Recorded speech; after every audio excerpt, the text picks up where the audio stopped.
स्वागत है आप सभी का हमारे यूट्यूब चैनल में। आज हम पुनः बिहार बोर्ड के संस्कृत विषय से वर्ग 10 के बच्चों के लिए उनके चतुर्थ पाठ संस्कृत साहित्य लेखिका को लेकर उपस्थित हुए हैं। हम सबसे पहले इस पाठ के सारांश के बारे में चर्चा करेंगे, जैसा कि ऊपर में आप सब देख रहे हैं लिखा हुआ है। आइए जानते हैं इसके बारे में। सबसे ऊपर में पहली पंक्ति में समाजस्य यानम पुरुषै नारीभिः स चलति। समाज की जो गाड़ी है, यानी समाज एक गाड़ी है, दो चक्के की गाड़ी है, और उस दो चक्के में एक चक्का जो है वो पुरुष वर्ग है और दूसरा चक्का जो है वो महिला वर्ग है। इन दोनों चक्कों में यदि कोई एक खराब हो गया तो गाड़ी नहीं चल पाएगी, गाड़ी की गति अवरुद्ध हो जाएगी। ठीक उसी प्रकार समाज भी एक गाड़ी है, जैसा कि आप लोग देख पा रहे होंगे। नीचे में लिखा हुआ है समाजस्य यानम, जो यान मतलब होता है गाड़ी।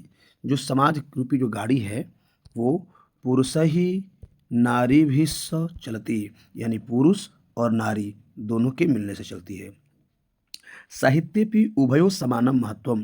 साहित्य में भी उभयो मतलब इन दोनों का, पुरुष का भी और स्त्री का भी, इन दोनों का एक समान महत्व है। अधुना सर्वभाषासु साहित्य रचनायाम स्त्रियोपि तत्पराः सन्ति यशस्स लभन्ते। यानी अधुना मतलब होता है आजकल, वर्तमान में, सर्वभाषासु साहित्य रचनायाम सभी भाषाओं की साहित्य रचनाओं में स्त्रियोपि तत्पराः सन्ति, स्त्रियां जो हैं वो तत्पर हैं और यशस्स लभन्ते, यश भी कमा रही हैं। अगली पंक्ति में संस्कृत साहित्य में प्राचीन कालादेव, यहाँ ध्यान रखेंगे। प्राचीन कालादेव से मतलब है प्राचीन, इसमें दो तीन शब्द है। एक है प्राचीन, कालादेव का मतलब होता है कालात एव, एव मतलब संस्कृत में होता है ही, एव मतलब ही, यानी प्राचीन कालात एव, प्राचीन काल से ही साहित्य समृद्धौ योगदानम न्यूनाधिकम प्राप्यते। यानी प्राचीन काल से ही साहित्य को समृद्ध करने में इनका योगदान न्यूनाधिकम मतलब होता है न्यून और अधिक, यानी कमोबेश, जो कहते हैं हिंदी में कमोबेश, कम, कहीं कभी कम कभी अधिक, तो इसी को कहते हैं न्यूनाधिकम, यानी कमोबेश प्राप्यते मतलब प्राप्त होता है। फिर से इस पंक्ति का समझेंगे। प्राचीन काल से ही साहित्य को समृद्ध करने में इनका योगदान कमोबेश प्राप्त होता है। पाठ्य अस्मिन अति प्रसिद्धा नाम, इस पाठ में जो सबसे अधिक प्रसिद्ध है लेखिका नाम एव, लेखिका नाम एव, उन लेखिकाओं का ही, जो सबसे अधिक प्रसिद्ध हैं उन लेखिकाओं का ही चर्चा वर्तते, चर्चा किया गया है। येन साहित्य निधि पूर्णे तासाम योगदानम ज्ञायेत। येन, जिन्होंने साहित्य निधि पूर्णे, साहित्य रूपी खजाना को भरने का, तासाम योगदानम ज्ञायेत, उनका योगदान प्राप्त होता है कि उन्होंने साहित्य में क्या योगदान दिया है। आज चलते हैं निचले पाठ के बारे में जानते हैं। विपुलम संस्कृत साहित्यम विभिन्न कवि भी शास्त्रकार से संवर्धितम। विपुलम मतलब होता है विशाल। जो हमारा संस्कृत साहित्य है वो बहुत विशाल है, और विशाल संस्कृत साहित्य को विभिन्न कवि भी, विभिन्न कवियों ने, शास्त्रकार और विभिन्न शास्त्रकारों ने संवर्धितम मतलब बढ़ाया है। जो हमारा विपुल संस्कृत साहित्य है, जो विपुल मतलब विशाल, जो हमारा संस्कृत साहित्य है वो बहुत विशाल है, और उस विशाल संस्कृत साहित्य को विभिन्न कवियों और शास्त्रकारों ने संवर्धित किया है, यानी अधिक समृद्ध किया है, बढ़ाया है। अगली पंक्ति में देखेंगे वैदिक कालाद आरभ्य, यानी कि वैदिक कालात आरभ्य, यानी वैदिक काल के आरंभ से ही शास्त्राणाम काव्यानांच रचने संरक्षणे च यथा पुरुषा दत्त चित्ता भवन तथैव स्त्रियोपि दत्तावधाना प्राप्यन्ते। अर्थात वैदिक काल के आरंभ से ही शास्त्राणाम काव्यानांच, शास्त्रों और काव्यों की रचने संरक्षणे च, मैंने उनकी रचना में और उनके संरक्षण में, यथा पुरुषा दत्तचिता, जिस प्रकार पुरुष तत्पर, दत्तचिता मतलब तत्पर रहे, यथा पुरुषा दत्तचिता, जिस प्रकार पुरुष तत्पर रहे, तथैव उसी प्रकार स्त्रियोपि दत्तावधाना प्राप्यन्ते, यानी स्त्रियां भी उसी प्रकार तत्पर रही हैं। किसके लिए? बोले शास्त्रों और काव्यों की रचना के लिए और संरक्षण के लिए। संरक्षण का मतलब होता है प्रक्रिया को आगे बढ़ाना। जैसे हमारे गुरुजी ने हमें संस्कृत पढ़ाया और हम अपने आने वाली पीढ़ी को पढ़ा रहे हैं, इस प्रकार उस भाषा की संरक्षण होती जा रही है। तो इसमें पुरुषों के अलावा स्त्रियों का भी योगदान रहा है। अगली पंक्ति देखते हैं। वैदिक युगे मंत्राणाम दर्शका न केवला ऋषयः। वैदिक युग में मंत्रों की जो रचनाएं हैं वो सिर्फ न केवला ऋषयः, मतलब सिर्फ ऋषि ही नहीं, प्रत्युत बल्कि ऋषिका अपि सन्ति। ऋषिका मतलब ऋषियों की पत्नियां, अपि सन्ति वे भी थीं। मतलब वैदिक युग में जो मंत्रों की रचनाएं होती थीं उसमें सिर्फ ऋषि ही नहीं, यानी वैदिक में सिर्फ मंत्रों का रचना सिर्फ ऋषि ही नहीं करते थे, प्रत्युत ऋषि का प्रसन्न थी, बल्कि ऋषि पत्नियां भी वो काम करती थी, उनका सहयोग करती थी। ऋग्वेदे, सामने देखिए, ऋग्वेदे चतुर्विंशत अथर्ववेदे च पंच ऋषिका मंत्र दर्शनवत्यो निर्दिश्यन्ते। जरा ध्यान समझेगी क्योंकि यहाँ प्रश्न आएगा। क्या प्रश्न आएगा? प्रश्न है कि ऋग्वेद में कितने ऋषि पत्नियों के नाम हैं, तो ध्यान से देखेंगे। ऋग्वेद चतुर्विंशत, चतुर्विंशत, विंशति मतलब होता है 20, संस्कृत में विंशति मतलब होता है 20 और चतुर मतलब होता है 4, तो 20 और 4 मिला कितना हो गया? तो 20 और 4 मिला हो गया 24, तो चतुर्विंशत मतलब होता है 40, सॉरी क्षमा करेंगे 24। ऋग्वेदे चतुर्विंशति, ऋग्वेद में 24 और अथर्ववेदे पंच ऋषिका, और अथर्ववेद में 5। ये प्रश्न हमेशा याद रखेंगे। ऋग्वेद में 24 और अथर्ववेद में 5। ऋषिका मतलब ऋषि पत्नियों के मंत्र दर्शनवत्यो निर्दिश्यन्ते, है ना, मंत्रों की रचना में इन सब का नाम उल्लिखित है, मिलता है, प्राप्त होता है। जथा, जिसमें कुछ नाम है, ये नाम याद रखेंगे, जैसे यमी, अपाला, उर्वशी, इंद्राणी, वागाम्भृणी इत्यादयः। अगली पंक्ति में देखते हैं, बृहदारण्यकोपनिषद, एक उपनिषद है जिसका नाम है बृहदारण्यक। तो बृहदारण्यकोपनिषद याज्ञवल्क्य पत्नी मैत्री दार्शनिक रुचिमती वर्णिता, यानी बृहदारण्यक के उपनिषद में याज्ञवल्क्य की पत्नी जिनका नाम था मैत्री, ठीक है, दार्शनिक रुचिमती वर्णिता, दार्शनिक के रूप में इनका वर्णन मिलता है। फिर समझेंगे, ये प्रश्न है, याज्ञवल्क्य की पत्नी का नाम क्या था? मैत्री। इनकी चर्चा कहाँ मिलती है? बृहदारण्यक के उपनिषद में। किस बात की चर्चा मिलती है उनमें? तो किस रूप में? दार्शनिक के रूप में। याज्ञवल्क्य की पत्नी थी मैत्री, इनका वर्णन मिलता है बृहदारण्यक उपनिषद में, और किस रूप मिलता है? तो दार्शनिक के रूप मिलता है। याम याज्ञवल्क्य आत्मतत्व शिक्षति, यानी जिनको याज्ञवल्क्य जिन्हें आत्मतत्व की शिक्षा देते हैं। अब आते हैं दूसरी महिला के बारे में जानते हैं। ये तो मैत्री की बात हो गई, अब और किसी महिला के बारे में ध्यान रखेंगे कि इसमें किन किन महिलाओं के बारे में चर्चा की जा रही है, क्योंकि हम जो पाठ पढ़ रहे हैं इसमें संस्कृत साहित्य में लेखिकाओं की चर्चा हो रही है। तो अभी तक हमने ये जाना कि ऋग्वेद में 24, अथर्ववेद में 5 ऋषि पत्नियों के नाम है, 5 के यहाँ नाम भी लिखे हुए हैं, और अब बृहदारण्यक उपनिषद में याज्ञवल्क्य की पत्नी मैत्री की चर्चा दी गई है। अब आगे फिर देखते हैं। जनकस्य सभायां शास्त्र कुशला गार्गी वाचकन्वी तिष्ठति स्म, यानी जनक की सभा में, जनक कौन थे? सीता जी के पिताजी, माँ सीता के पिताजी का नाम था जनक। तो जनक की सभा में शास्त्र कुशला, यानी शास्त्र में कुशल, शास्त्रार्थ कुशला यानी शास्त्रार्थ में कुशल, है ना, एक लेखिका थी, एक कवित्री थी कह लेंगे, उनका नाम था गार्गी। क्या नाम था? गार्गी। वो कैसी थी? शास्त्र में अत्यंत ही कुशल, वाचकर्मी मतलब अच्छी वक्ता थी, बोलने वाली थी। याद रखेंगे गार्गी कौन थी? तो यहाँ प्रश्न में गार्गी कौन है? तो गार्गी जनक की सभा की शास्त्रार्थ में कुशल एक महिला थी, कवित्री थी, ठीक है। जनक की सभा की एक कुशल शास्त्रार्थकारा थी, उनका नाम था गार्गी। महाभारतेपि जीवन पर्यंतम वेदांत अनुशीलन पराया सुलभाया वर्णन लभ्यते। महाभारतेपि यानी महाभारत में भी जीवन पर्यंतम हमेशा से, जीवन भर, ठीक है, क्या? वेदांत अनुशीलन पराया, यानी वेदों का ज्ञान रखने वाली, वेदों का अध्ययन करने वाली महिलाओं का वर्णन सुलभता से प्राप्त हो जाता है। कहाँ प्राप्त होता है? महाभारत में।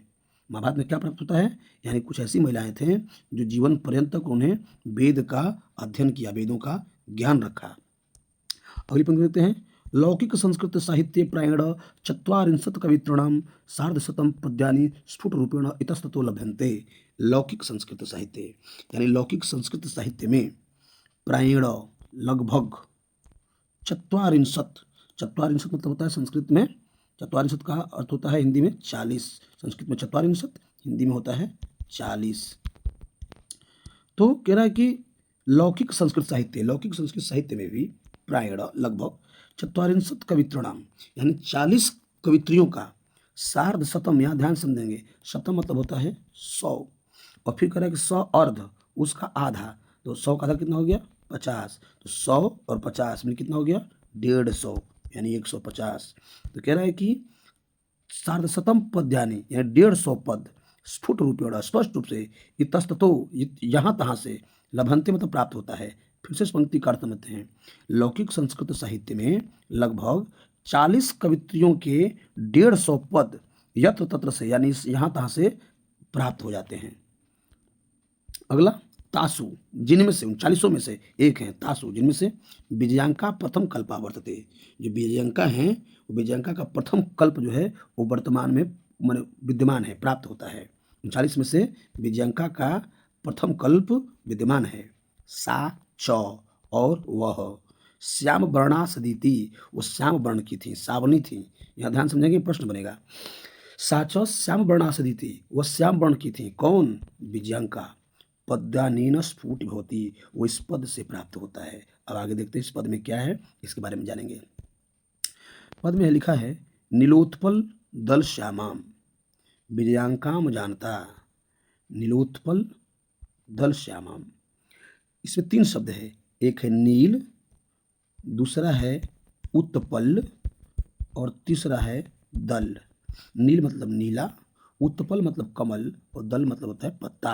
यानी नीले कमल के पत्ते के रंग के, उनके वर्ण के विजयांकाम अजानता, यानी कि विजयांका को नहीं जानते हुए। कौन?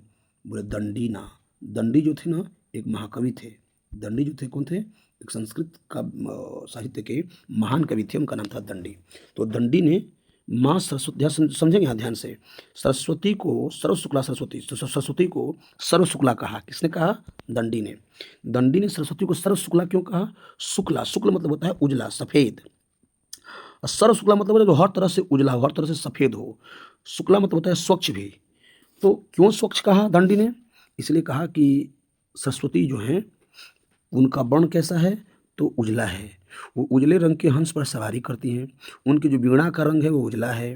वो जिस कमल पर निवास करती हैं, विराजती हैं, उस कमल का दल भी उजला है। वो जो वस्त्र धारण करती हैं वह वस्त्र भी शुक्ल यानी उजला है। और वह स्वच्छ बुद्धि प्रदान करने वाली हैं, उजला बुद्धि प्रदान करने वाली हैं। इसलिए महाकवि दंडी ने सरस्वती को सब तरह से सर्व शुक्ला कहा। यानी सरस्वती क्या है? बोले सर्व शुक्ला है, सभी तरीके से है। लेकिन इस पाठ में कहा गया, क्या कहा गया? कह रहा है कि नीलोत्पल दल श्यामाम, नीले रंग की नीले रंग के कमल के दल की तरह, उसके वर्ण की तरह जो विजयांका हैं अजानताम, यानी अजानताम मतलब उसको दंडी नहीं जानते थे। दंडी उनको नहीं जानते थे, इसलिए उन्होंने वृथैव व्यर्थ में प्रोक्ता कहा। क्या कहा? सर्व शुक्ला सरस्वती, सरस्वती को सर्व शुक्ला कहा उन्होंने। यानी कि यदि वो विजयांका के बारे में जानते तो सरस्वती को सर्व शुक्ला नहीं कहते। किसको कहते? विजयांका को। क्लियर है? अगली पंक्ति में देखते हैं। तस्या कालः अष्टशतक, अष्टम शतक, यानी उनका काल जो है वो 8वीं शताब्दी के अनुमीयते मतलब अनुमानित होता है। किनका काल? इनका काल विजयांका का। विजयांका का काल कब है? कौन से समय की मानी जाती हैं? तो 8वीं शताब्दी के। चालुक वंशीयस्य चंद्रादितस्य राज्ञी विजय भट्टारिकैव विजयांका इति बहवो मन्यते। ध्यान से समझेंगे, यहाँ भी प्रश्न बनेगा। चालुक्य वंश के जो राजा थे, चंद्रादित्य राजा, चालुक्य वंश के राजा थे, उनका नाम था चंद्रादित्य।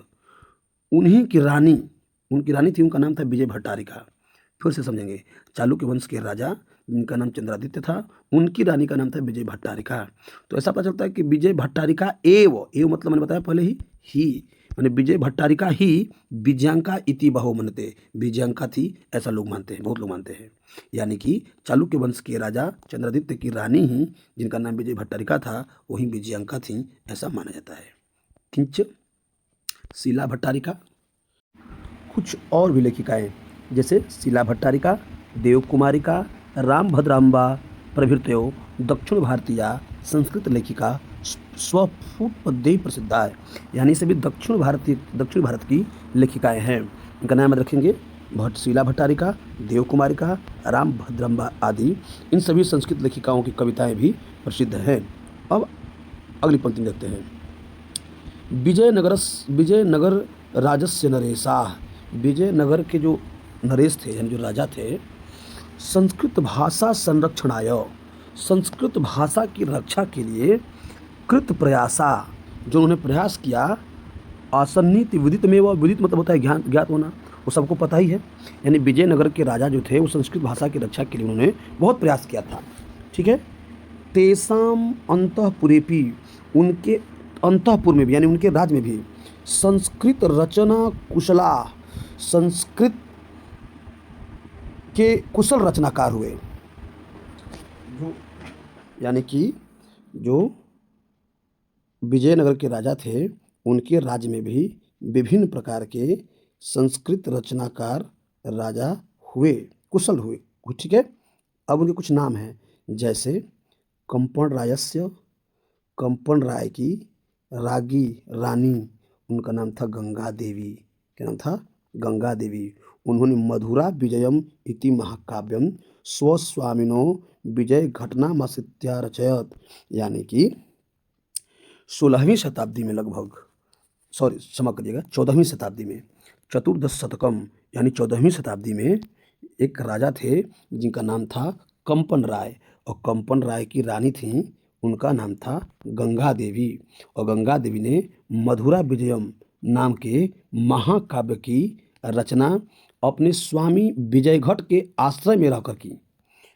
विजयघट उनके राजा का नाम था, उन्हीं के नाम पर उनके राज्य का नाम विजयनगर पड़ा था। तो विजयघट उनके स्वस्वामिनो यानी उनके स्वामी जो विजयघट थे उनके आश्रित मतलब उनके आश्रय में रह करके रचयत मतलब रचना की। क्या किसकी रचना की? बोले मधुरा विजयम नामक महाकाव्य की। किसने किया? बोले गंगा देवी ने किया। गंगा देवी कौन थी? कंपन राय की रानी थी। कब की बात है ये? बोले चतुर्दश शतकम यानी 14वीं शताब्दी के लगभग में। अगली पंक्ति में आते हैं। तत्रालंकाराणां सन्निवेशः आवर्जको वर्तते। यानी उनकी कविताओं में अलंकाराणां मतलब अलंकारों का सन्निवेश था, सुंदर प्रयोग किया था उन्होंने, बहुत अच्छे से प्रयोग किया था उन्होंने। ठीक है। तस्मिन्नेव राज्ये षोडश शतके शासनम कुर्वतः। यानी उनके ही राज्य में षोडश शतक मतलब 16वीं शताब्दी में शासन कुर्वतः मतलब राज्य करते हुए अच्युत रायस्य राज्ञी। ध्यान समझेंगे, ये सभी विभिन्न राजाओं के रानियों के नाम हैं जिन्होंने संस्कृत साहित्य में बहुत बड़ा योगदान दिया है। तो अभी तक हम इसके पहले गंगा देवी के बारे में जाने जो मधुरा विजय नाम की महाकाव्य रचना की थी। अब एक और राजा थे जिनका नाम था अच्युत राय, और अच्युत राय की पत्नी थी राज्ञी यानी उनकी रानी, उनका नाम था तिरुमलांबा। ठीक है। तिरुमलांबा ने बदाम्बिका परिणय नामक प्रौढ़म चंपू काव्यम रचत। यानी कि तिरुमलांबा ने बरदाम्बिका परिणय नामक विशाल चंपू काव्य की रचना की थी। प्रश्न है, चंपू काव्य की रचना किसने की? चंपू काव्य की रचना किसने की? तिरुमलांबा ने। ठीक है। क्या नाम था उस चंपू काव्य का? बोले बरदाम्बिका परिणय। कौन थी तिरुमलांबा? अच्युत राय की रानी थी। कब की बात है? किस शासनकाल में? षोडश शतक यानी 16वीं शताब्दी में। ठीक है। कैसा था उनका काव्य? बोले तत्र संस्कृत गदस्य छटा समस्त पदावल्या ललित पदविन्यासेन चाति शोभते। यानी उसमें संस्कृत गद्य की जो छटा थी वो बहुत सुंदर थी। संस्कृत गद्य छटा मैंने संस्कृत गद्य की जो छटा है, जो सुंदरता है, समस्त पदावल्या में सभी पद में। ठीक है। ललित पदविन्यास से न चाति शोभते मतलब उसमें बहुत सुंदर उसका प्रयोग किया गया था, पदविन्यास का बहुत रमणीय था वो। संस्कृत साहित्य प्रयुक्तम दीर्घतमम समस्त पदमपि तत्रैव लभ्यते। यानी कि संस्कृत साहित्य में प्रयुक्त दीर्घतम मतलब होता है सबसे बड़ा पद जो है तत्रैव लभ्यते, उसी में प्राप्त होता है, उसी चंपू काव्य में ही प्राप्त होता है। जो बरदाम्बिका प्रणय नामक जो चंपू काव्य था वो सबसे संस्कृत साहित्य का जो सबसे बड़ा बड़ा पद है लंबा लंबा, उसी में प्राप्त होता है। आगे देखेंगे।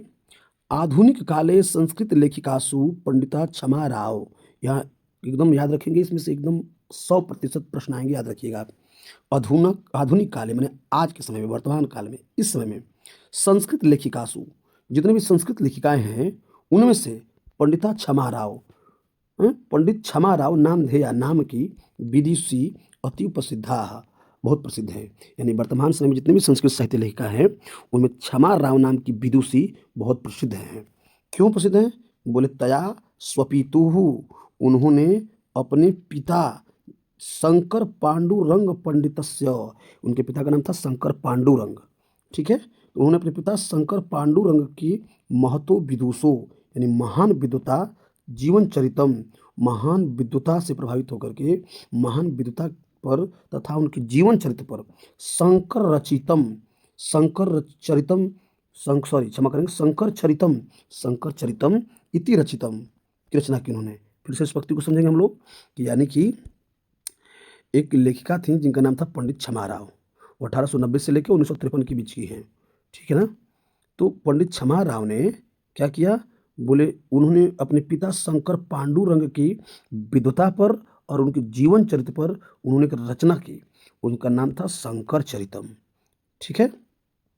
आगे देखते हैं, गांधी दर्शन से प्रभावित होकर के वह उन्होंने क्या क्या, सत्याग्रह गीता, मीरा लहरी, कथा मुक्तावली, विचित्र परिषद यात्रा, ग्राम ज्योति इत्यादि अनेकान गद्य पद्य ग्रंथान प्रणीतवती।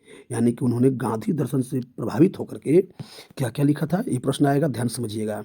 सत्याग्रह गीता, मीरा लहरी, कथा मुक्तावली, विचित्र परिषद यात्रा, ग्राम ज्योति इत्यादि अनेक गद्य और पद्य ग्रंथों की रचना की उन्होंने, ठीक है। इसके बाद कह रहा है कि वर्तमान काले लेखन रतासु कवित्रेषु पुष्पादीक्षित बनमाला भवालकर मिथिलेश कुमारी मिश्र प्रभृत्यो अनुदिनम संस्कृत साहित्यम पुरयन्ति।